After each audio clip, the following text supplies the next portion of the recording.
As a part of my Fundamental Braiding Skills series, this tutorial is on how to do the 5-strand braid. Warning you up front, if you're new to the world of braiding, it isn't super easy to handle all the strands in this braid. But if you watch this video carefully and practice the motions, you'll soon be able to impress everyone with your multi-strand braiding skills. There are a couple different versions of the 5-strand braid you can do, depending on which one feels best for you.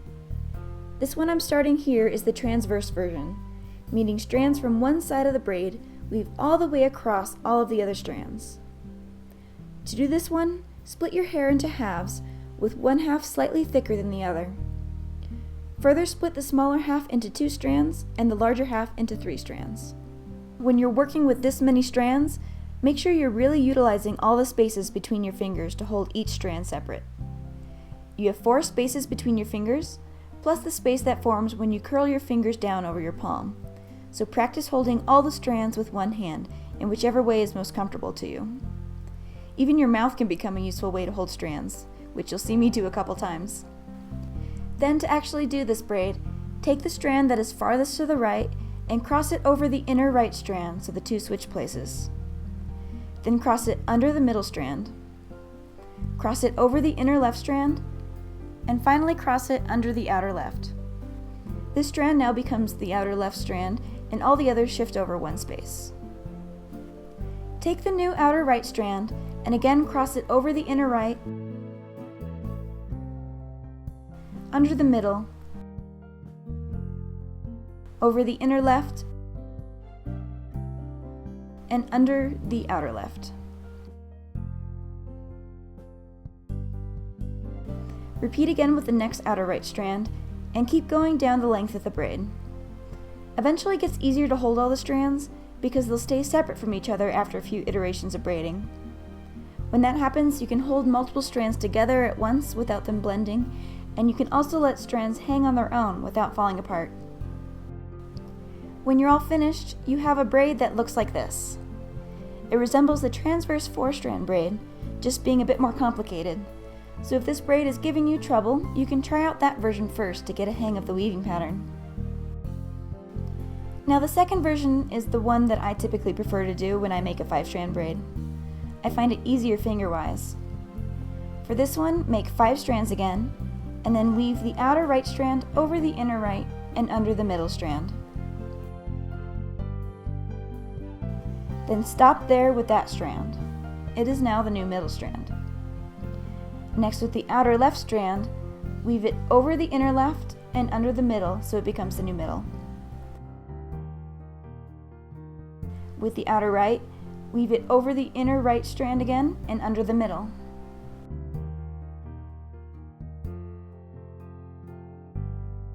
With the outer left, weave over the inner left and under the middle.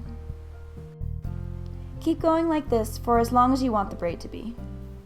This ends up looking very similar to the first version, but for some people the finger pattern is just easier to do.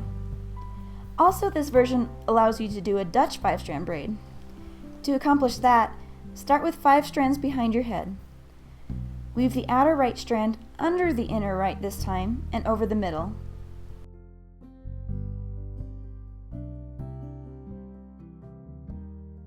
Then weave the outer left strand under the inner left and over the middle.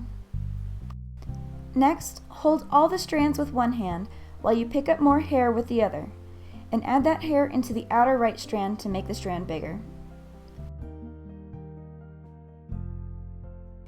Then weave that now bigger strand under the inner right strand and over the middle.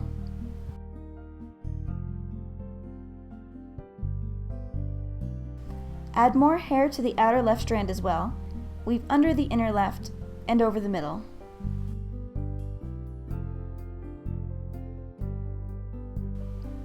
Handling 5 strands behind your head can be even more difficult than before, so really you should practice holding 5 strands at once and keeping track of which strand is which. You can feel if a strand was woven over or under on the last braid pass, so focus on that and it'll help you keep track of which strand is the next to braid with.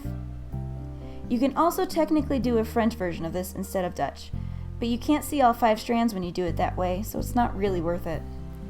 Basically, in order to do a Dutch 5-strand braid, I really recommend learning the normal 5-strand braid pattern without looking, so that you learn how to do it by touch. Then after all that work, you've got an impressive 5-strand braid to show off. This video is a part of a basic braiding tutorial series I'm doing as a 12 Days of Christmas event at the end of 2016. So if you like this video, come back to this channel every day for a new braid to learn. Or if it's past 2016 by now, you can check out all of these basic braiding tutorials in the playlist over to the right, as well as some other hair tricks and tips videos in there for basic hairstyling advice. Thanks for watching and happy braiding!